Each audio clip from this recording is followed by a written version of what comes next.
जब आप ये कहते हैं कि मैं रोज़ उतना पढ़ नहीं पाता हूँ, इसके बुनियादी तौर पर 2-3 रीज़न्स हो सकते हैं। पहली बात तो कोई भी नहीं पढ़ पाता है, मैं भी नहीं पढ़ पाता हूँ उतना।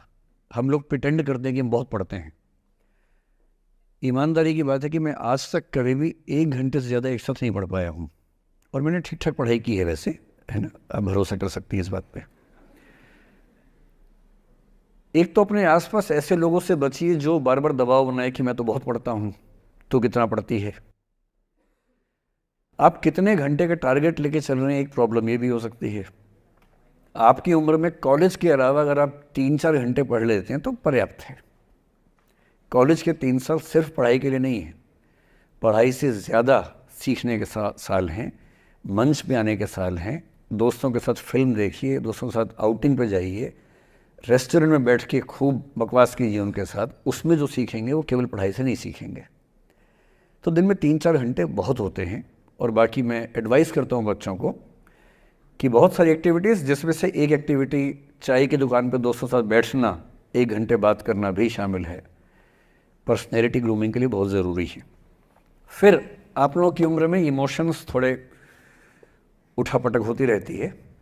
अगर आप महीने के 30 दिन में से 6-7 दिन बीच में नहीं पढ़ पाते डिस्टर्बेंस से, तो इसका मतलब है कि आप दिमागी तौर पर एकदम ठीक हैं। चिंता उनकी है कि जो रोज पढ़ रहे हैं।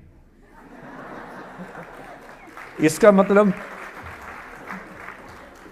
मतलब वो अपनी उम्र में जी नहीं रहे, वो किसी और उम्र में जी रहे हैं।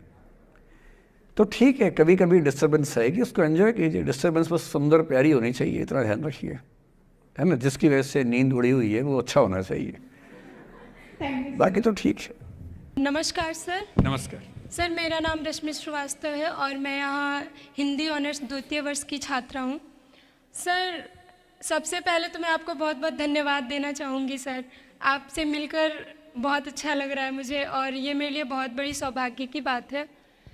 सर, मेरा प्रश्न है आपसे कि सर, मेरे साथ ऐसा हुआ कि मैं बचपन से बहुत अच्छी स्टूडेंट रही और सर मेरी ज़िंदगी में ऐसा एक वक्त आया जब मुझे 2 बार असफलता का सामना करना पड़ा और सर तीसरी बार मैं सफल हुई, परंतु सर आज भी वो डर मेरे मन से नहीं जा रहा है। अभी भी मैं उसको फेस नहीं कर पा रही हूँ कि मैं कैसे फेल हो गई। और सर कभी ऐसा होता है कि मैं सो रही हूँ और रात में मुझे वो डर लगता है कि आगे मैं नहीं कर पाऊँगी। मुझे ऐसा लगता है कि आगे अगर मैं कुछ अच्छा करना चाह रही हूँ तो मुझे उस असफलता का डर रहता है कि जो मैंने फेस किया है, और सर मैं उससे उभर नहीं पा रही हूँ। मतलब मेरे ख्याल से ये असफलता आपसे ज़्यादा आपके माहौल की, आपके पेरेंट्स, आपके टीचर्स की है कि उन्होंने आपको, मतलब कुछ बच्चे अपने आप से इतनी उम्मीद पाल लेते हैं कि फेलियर झेल नहीं पाते। आप वैसे बच्चों में हैं। जो आपने कहा ना कि मैं शुरू से बहुत अच्छी स्टूडेंट रही हूँ, ये दुर्भाग्य की बात है, ये अच्छी बात नहीं है। मैं नहीं चाहता कि बच्चे अच्छे स्टूडेंट बने। अच्छे स्टूडेंट का मतलब जो बहुत पढ़ाकू किस्म के होते हैं, सीधे स्कूल से घर, घर से स्कूल, घर में घुसते ही होमवर्क करना शुरू किया, वैसे बच्चे ज़िंदगी में बड़े परेशान रहते हैं। बच्चों को होना चाहिए छटा हुआ टाइप का, शरारती, बदमाश, मतलब काम भी करें स्कूल का, लेकिन बेसिकली आपको स्मार्ट होना है, कॉन्फिडेंट होना है। पढ़ाकू होने से ज़िंदगी बहुत अच्छी नहीं चलती है। ज़िंदगी के लिए ना व्यक्तित्व चाहिए। हुआ क्या आपके साथ, आपको बता दिया गया कि अच्छा बच्चा वो है जो पढ़ता है, होमवर्क करता है, आपने वो सब किया। तारीफ़ें आपकी इतनी हुई होंगी कि बेटा तुम तो कुछ भी कर दोगी, आपको भरोसा हो गया कि मैं कुछ भी कर दूंगी। लेकिन ऐसी ऐसी तारीफ़ें हर गांव, हर मोहल्ले में कई बच्चों की हो रही थी। जब उन सब में कंपटीशन हुआ तो कुछ सफल हुए, बहुत सफल नहीं हो पाए। तो जो सफल नहीं हो पाए उनको बहुत बेचैनी हुई। आपका सौभाग्य है कि अब तीसरी बार में सफल हो गई। कई ऐसे लोग हैं जो कभी सफल नहीं हुए ज़िंदगी में, उनको भी तो जीना है। तो मैं एक ही बात कहूँगा, अपने आप से उम्मीदें कम कर लीजिए। और ये आसान नहीं होता है। इसका तरीका ये है कि 1-2 ऐसे अच्छे दोस्त जो अच्छे भी हैं, दोस्त भी हैं, और बहुत उम्मीदें ना रखते हैं, ना आपको रखने देंगे अपने आप से। डायरी लिखने से लेकर कुछ अच्छे उपन्यास पढ़ना, अच्छी फिल्में देखना, जो आपको सहज होना सिखाएं, न कि महान होना सिखाएं। महानता से बड़ा कोई रोग नहीं है, इस चक्कर में नहीं पड़ना है। सामान्य होना है। असली जद्दोजहद सामान्य होने की है, महान होने की नहीं है। सहज होना है। तो अपने आप से क्या कहना, रोज़ कहना है कोशिश पूरी करूँगी, सफलता मिल गई तो बढ़िया, नहीं तो क्यों डरे, ज़िंदगी में क्या होगा, कुछ ना होगा तो तजुर्बा होगा, और भाड़ में जाए सीधी सी बात। नमस्ते सर। सर मेरा क्वेश्चन थोड़ा सा इनसे अलग है। सर जैसे आपने कहा कि लेट गो करना चाहिए, लेकिन क्या करना चाहिए? लेट गो हाँ, करना let- चाहिए। हमने भी ये चीज़ सुनी है कि जिसके नसीब में जो लिखा होता है एक दिन उसे वो मिलता ही है, तो उसके लिए हमें परिश्रम करना चाहिए। तो सर एक इनके बीच में क्या एक थिन लाइन नहीं है कि हमने सोचा जैसे 71st डे पर मुझे ऐसा लग रहा है कि अब मुझसे और नहीं होगा, अब मैं नहीं करूँगी, माना कि वो गिव अप भी कहा जाता है, लेकिन अगर मेरे नसीब में है कि नहीं यार कल ये तुझसे हो जाएगा, अगर मैं कोई भी टास्क कर रही हूँ कल ये कंप्लीट होगा, लेकिन मैं सोचूँ नहीं मेरे से ये प्रेशर नहीं हो रहा, I should let go this, I should start some other thing, तो क्या ये मुझे लेट गो करना कभी रिग्रेट नहीं कर सकते क्या लाइफ में, यार एक दिन और ट्राई कर लेते तो शायद मिल ही जाता? देखिए, जो नसीब का मामला है, मेरे ख्याल से आपकी उम्र में नसीब को नहीं मानना चाहिए। दुनिया में किसी को नहीं पता कि नसीब है या नहीं, और है तो कितना है। सब तुक्का लगा रहे हैं, मैं भी तुक्का लगा रहा हूँ, ठीक। जो हार जाता है ना, उसको तसल्ली देना बहुत ज़रूरी है, वरना वो जी नहीं पाएगा।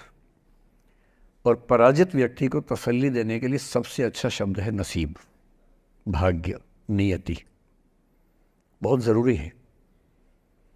और इसलिए एक उम्र के बाद गीता का सार पढ़ना बहुत ज़रूरी है। समझना पड़ता है कि सब कुछ हमारे हाथ में नहीं होता है, सच में नहीं होता है, पर इसका मतलब ये भी नहीं है कि सब कुछ किसी और के हाथ में होता है। अगर ऐसा होता तो बिना मेहनत करने वाले आईएएस बन जाते या कुछ भी बन जाते। ये हो सकता है कि आईएएस बनने के एग्ज़ाम में 10 ने मेहनत की, उनमें से 8 का हुआ, 2 का नहीं हुआ, पर यह नहीं हो सकता कि एक आदमी ने मेहनत नहीं की तो उसका आईएएस हो गया। बिना मेहनत के तो नसीब भी नहीं मिलने वाला है।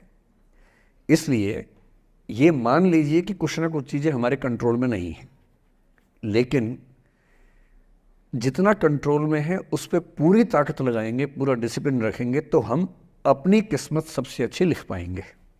सबसे अच्छी मतलब बाकियों से नहीं, मेरी जितनी अच्छी हो सकती है उतनी अच्छी लिख पाएंगे। और इसलिए अगर आपको लगे कि मैं नहीं कर पाऊंगी कोई काम, तो उसको गिव अप ही कहते हैं। लेट गो का मतलब तब होता है जब आप मन भर चुका है, अब उसकी ज़रूरत महसूस नहीं हो रही। जैसे आईएएस बनने की कोशिश कर रहे हैं, नहीं बन पाए, तैयारी छोड़ दी, गिव अप है। बन गए, नौकरी की, मज़ा नहीं आया, छोड़ दिया, ये लेट गो है। लेट गो करने के लिए पहले हासिल करना पड़ता है, या हासिल होने से पहले उस मनोभूमि पर पहुंचना पड़ता है जहां हासिल होने का सुख आपने महसूस कर लिया और उसमें मज़ा नहीं आया, ठीक ही है, औसत है, तब छोड़ दिया।